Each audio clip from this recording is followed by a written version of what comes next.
बिस्मिल्लाहिर्रहमानिर्रहीम। अस्सलाम वालेकुम स्टूडेंट, हम लोग स्टडी कर रहे थे chapter number 2 that is all about structure of atom. Previous lectures में हम लोगों ने discovery of electron, discovery of proton, discovery of neutron पढ़ा था एंड रदरफोर्ड एटॉमिक मॉडल।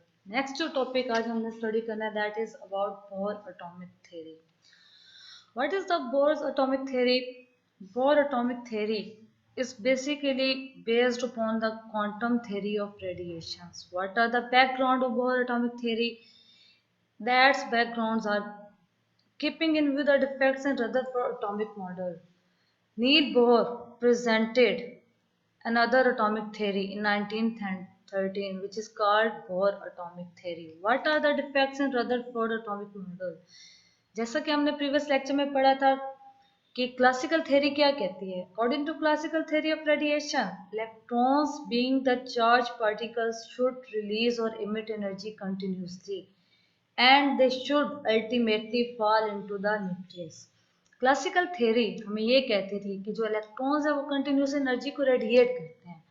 अगर इलेक्ट्रॉन्स कंटिन्यूसली एनर्जी को रेडिएट करते हैं तो finally they will fall down in the nucleus of an atom. Next defects in Rutherford atomic model is that if the electrons emit energy continuously, they should form a continuous spectrum, but in fact line spectrum was observed. Second defect क्या था कि अगर electron continuous energy emit या radiate करते हैं तो जब electrons की एनर्जी का स्पेक्ट्रम ऑब्जर्व किया गया तो कॉन्टिन्यूस स्पेक्ट्रम ऑब्जर्व होना चाहिए था, लेकिन जो एक्चुअल में स्पेक्ट्रम ऑब्जर्व हुआ that is called line spectrum. इन दो डिफेक्ट्स को माइंड में रख के नील बोर ने एक एटॉमिक मॉडल या एटॉमिक थ्योरी रिप्रेजेंट की। That theory is called bore atomic theory and Bohr atomic theory is based upon the Max Planck's quantum theory of radiation. Mean कि Max Planck ने quantum theory of radiation represent की थी और quantum theory of radiation जो थी वो foundation थी कि इसकी Bohr atomic theory की। चलिए थोड़ा सा हम डिस्कस करते हैं quantum theory of radiation.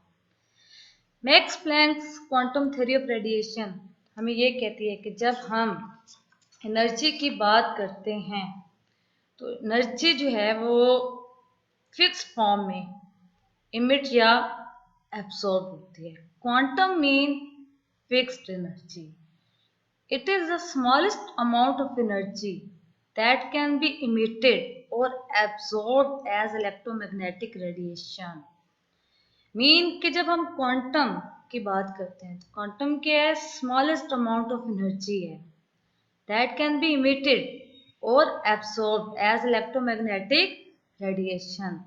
जो एनर्जी है वो स्मॉल पैकेट्स के फॉर्म में मूव करती है जिसको हम फोटॉन्स का नेम देते हैं और हर पैकेट की जो एनर्जी है वो क्या है? फिक्स या क्वांटाइज्ड है।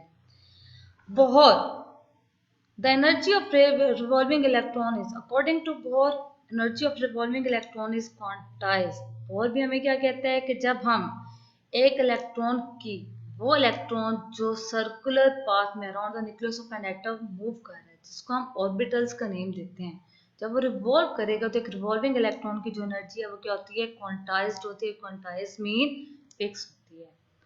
जी ये डायग्राम है। डायग्राम में देखिए कि एक एटम के स्ट्रक्चर को शो किया गया है। एटम के स्ट्रक्चर की आप जब बात करते थे तो इसके सेंटर में पॉजिटिव चार्ज है। वो जो पॉजिटिव चार्ज स्मॉल मास को रिप्रेजेंट कर रहा है दैट इज कॉल्ड न्यूक्लियस। इसके अराउंड सर्कुलर पाथ है। इन सर्कुलर पाथ को ऑर्बिटल्स का नेम दिया जाता है और इन ऑर्बिटल्स में जब इलेक्ट्रॉन्स मूव करते हैं या रिवॉल्व करते हैं, जब आप रिवॉल्विंग इलेक्ट्रॉन्स की बात करते हैं तो एक रिवॉल्विंग इलेक्ट्रॉन की जो एनर्जी है वो क्या होती है? क्वांटाइज्ड होती है, फिक्स्ड होती है, चाहे वो एब्सॉर्ब हो रही है चाहे वो। नेक्स्ट है postulates of Bohr's atomic theory. Niels Bohr ने 1913 में जो बोर एटॉमिक रिप्रेजेंट की थी वो बेसिकली हाइड्रोजन एटम को एज अ मॉडल लिया था और उस पर रिप्रेजेंट की गई थी। The first postulate of this theory is that hydrogen atom consists of tiny nucleus and only one electron revolve in circular path. Hydrogen atom, जब हम हाइड्रोजन एटम की बात करते हैं तो हाइड्रोजन एटम जो है वो एक स्मॉल और टाइनी न्यूक्लियस पे कंसिस्ट है, जिसके अराउंड सर्कुलर पाथ में जस्ट वन इलेक्ट्रॉन रिवॉल्व करता है. Second postulate of bore atomic theory is that each orbit has fixed energy. What are the orbits? The circular path around the nucleus.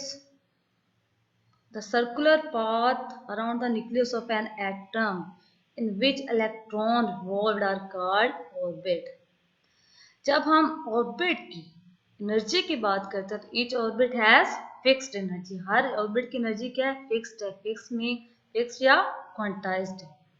Third postulate of Bohr atomic theory is that as long as electrons remain in a particular orbit, energy does not radiate or absorb.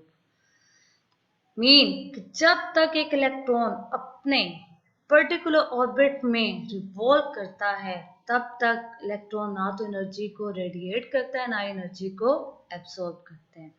ये देखें, ये first orbit में electron revolve कर रहे हैं. ये electron जो है वो ऑर्बिट में सर्कुलर पाथ में रिवॉल्व कर रहा है.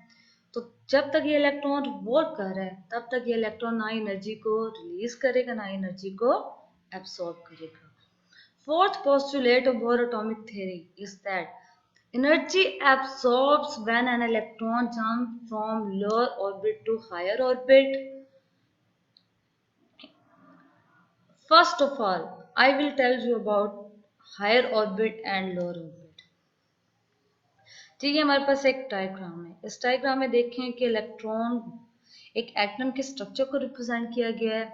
एटम के स्ट्रक्चर में आप देखें ये जो ब्लैक स्मॉल मैस जो शो किया जा रही है, किसको रिप्रेजेंट कर रहा है? न्यूक्लियस को रिप्रेजेंट कर रहा है. इसके अराउंड सर्कुलर पाथ है. इन सर्कुलर पाथ को क्या नेम दिया जाता है? ऑर्बिट्स का नेम दिया जाता है. और इनमें इलेक्ट्रॉन क्या करते हैं? रिवॉल्व करते हैं. वो सर्कुलर पाथ जो न्यूक्लियस के करीब होता है, that is called first orbit और shell. Next is called second orbit. Third is called third orbit. जब जितने एनर्जी लेवल न्यूक्लियस से दूर होते जाएंगे, जैसे जैसे फर्स्ट, सेकंड एंड थर्ड, वैसे वैसे एनर्जी लेवल्स की जो एनर्जी है वो भी हायर होती जाएगी. वो एनर्जी लेवल जो न्यूक्लियस के जितने करीब होगा, उसकी एनर्जी उतनी ही लोअर होगी. तो जी हम पढ़ रहे थे fourth postulate of bore atomic theory. The fourth postulate of Bohr atomic theory is that energy absorbs when electron jump from lower orbit to higher orbit.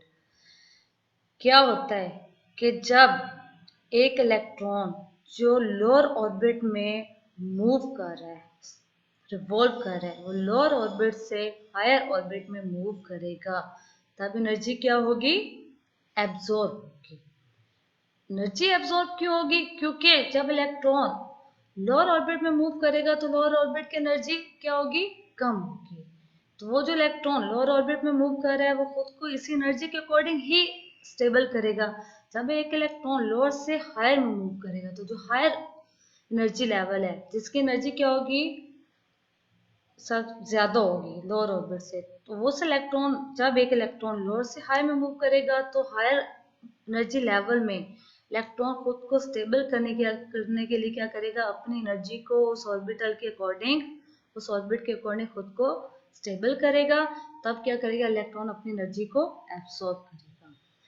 Fifth postulate of bore atomic theory is that energy radiate when an electron jump from higher to lower orbit.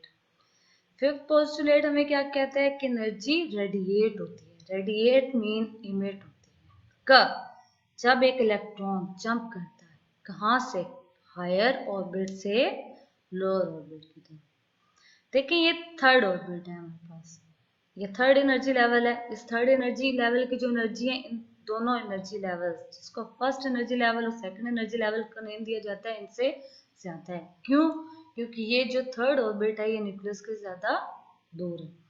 जब एक electron higher energy level से lower energy level की तरफ jump करेगा, तो वो electron जो high energy level में रिवॉल्व कर रहा है, उसकी एनर्जी क्या होगी? हायर होगी. जब वो higher energy electron lower energy level में मूव करेगा, तो वो इलेक्ट्रॉन लो एनर्जी लेवल में खुद को स्टेबल करने के लिए जितनी भी एक्स्ट्रा एनर्जी है उस एनर्जी को क्या कर देगा, रेडिएट कर देगा. And that relation is given by delta E is equal to E2 minus E1, that is equal to mu H nu. That H is called Planck's constant. ये H क्या कहलाता है, Planck's constant. Planck's constant की जो value है that is 6.63 multiplied by 10 raised to power minus 34 joule per second, and V is the frequency of light. Next, fifth postulate about Bohr atomic theory is that electron revolve in fixed angular momentum. हाँ जी बच्चों, इसमें fixed angular momentum की term हो रही है. ये हमारे पास एक सर्कुलर पाथ है. इस सर्कुलर पाथ में एक बॉडी मूव कर रही है. अब वो जो बॉडी सर्कुलर पाथ में मूव कर रही है उस पर 3 फैक्टर्स इफेक्ट कर रहे हैं. एक तो उस ऑब्जेक्ट का मास, सेकेंड उसकी वेलोसिटी जिससे वो सर्कुलर पाथ में मूव कर रहा है, और थर्ड क्या है, उस सर्कुलर पाथ का radius, that is equal to angular momentum which is called MVR. और angular momentum MVR is equal to NH/2π. ये एंगुलर मोमेंटम वो मोमेंटम है जो किसी भी ऑब्जेक्ट को सर्कुलर पाथ में मूव करने के लिए रिक्वायर्ड होता है. M mean mass of that object, V is the velocity of that object, R is the radius of that circular path in which an object is moved. MVR is equal to NH/2π.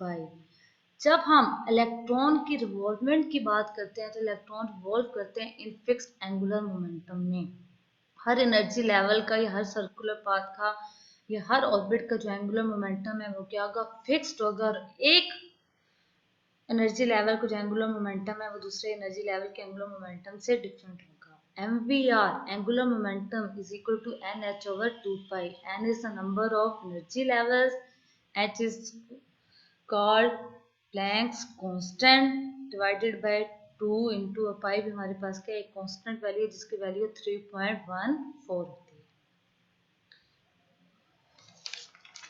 That's all about Bohr's atomic theory.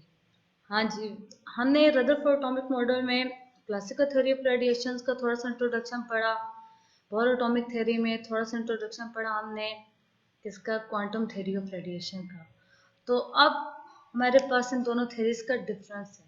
The first difference between Rutherford atomic theory and Bohr's atomic theory is that Rutherford atomic theory is based upon classical theory. जब हम Rutherford atomic theory की बात करते हैं तो वो किस पे बेस्ड अपॉन है, classical theory of radiation. Classical theory of radiation हमें क्या कहती है, क्लासिकल थ्योरी ऑफ रेडिएशन हमें ये कहती है कि electrons being the charged particles should release or emit energy continuously and they should ultimately fall in the nucleus. Classical theory of radiation कहती है कि जो इलेक्ट्रॉन्स है वो बीइंग चार्ज पार्टिकल्स क्या करते हैं, एनर्जी को कंटिन्यूसली इमिट या रिलीज करते हैं. अगर वो कंटिन्यूसली इलेक्ट्रॉन एनर्जी को इमिट या रिलीज करते हैं तो finally one day their energy will be finish and finally they will be fell down into the nucleus. Bohr atomic theory is based upon the quantum theory of radiation which was represented by Max Planck. हाँ जी, quantum theory of radiation क्या कहती है, quantum theory of radiation ये कहती है कि जो energy है, जब हम एनर्जी की बात करते हैं तो वो मूव करती हैं स्मॉल पैकेट्स में. That small packets of energy are called photons and energy of every packet is quantized and fixed. Second difference, electrons revolve around the nucleus. वो रदरफोर्ड एटॉमिक थ्योरी हमें ये कहती थी कि जो इलेक्ट्रॉन्स हैं वो क्या कहते हैं, न्यूक्लियस के अराउंड सर्कुलर पाथ होते हैं, सर्कुलर पाथ में रिवॉल्व करते हैं. बोर एटॉमिक थ्योरी हमें क्या बताती है, electrons revolve around the nucleus in orbits of fixed energy. Bore atomic theory ये कहती है कि इलेक्ट्रॉन जो है वो न्यूक्लियस के अराउंड सर्कुलर पाथ में रिवॉल्व तो करते हैं, लेकिन जब ऑर्बिट्स में रिवॉल्व करते हैं तो हर ऑर्बिट्स में फिक्स्ड एनर्जी के साथ रिवॉल्व करते हैं. और उसमें इलेक्ट्रॉन्स की भी जो एनर्जी है फिक्स्ड होती है और उन ऑर्बिट्स की भी एनर्जी क्या होती है, फिक्स्ड होती है। Third difference between Rutherford atomic theory and Bohr atomic theory is that no idea about orbit was introduced. Rutherford atomic theory में जो है वो ऑर्बिट को इंट्रोड्यूस नहीं करवाया गया था। इसमें क्या ऑर्बिट्स को तो इंट्रोड्यूस करवाया गया था, लेकिन ऑर्बिट्स का जो मोमेंटम है उसके बारे में इंट्रोडक्शन नहीं दिया गया था। लेकिन बोर एटॉमिक थ्योरी में ऑर्बिट्स हैड एंगुलर मोमेंटम। क्या बताया गया कि हर ऑर्बिट का क्या है, एंगुलर मोमेंटम है, और हर ऑर्बिट का जो एंगुलर मोमेंटम है वो क्या है, फिक्स्ड है। Fourth difference between Rutherford atomic theory and Bohr's atomic theory, atoms should produce continuous spectrum. Rutherford atomic theory क्या कहती है,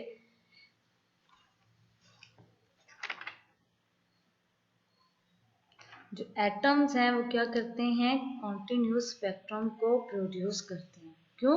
क्योंकि रदरफोर्ड एटॉमिक थ्योरी हमें ये कहते थे कि जो electron being charge particle should release और emit energy continuously. If they should emit और release energy continuously, they should finally they will be fell down in the nucleus. लेकिन बोर एटॉमिक थ्योरी क्या कहती है कि जब एटम्स का actual spectrum observe किया गया था तो वो एक्चुअल स्पेक्ट्रम क्या था, they should produce line spectrum. It's mean कि जो इलेक्ट्रॉन्स हैं वो कंटिन्यूस एनर्जी इमिट या रिलीज नहीं करते। Fifth difference between Rutherford atomic theory and Bohr atomic theory is that atoms should collapse. अगर electrons being charge particles energy continuously release और emit करेंगे तो फाइनली इलेक्ट्रॉन्स की एनर्जी क्या हो जाएगी, फिनिश हो जाएगी और वो न्यूक्लियस में फॉल डाउन कर जाएंगे। जब वो फॉल डाउन कर जाएंगे तो एटम्स क्या कर देंगे, एक दूसरे के साथ कोलैप्स कर देंगे। लेकिन बोर एटॉमिक थ्योरी हमें क्या कहती है, एटम शुड एग्जिस्ट। एटम क्या करते हैं, एग्जिस्ट करते हैं। That's all about Bohr's atomic theory.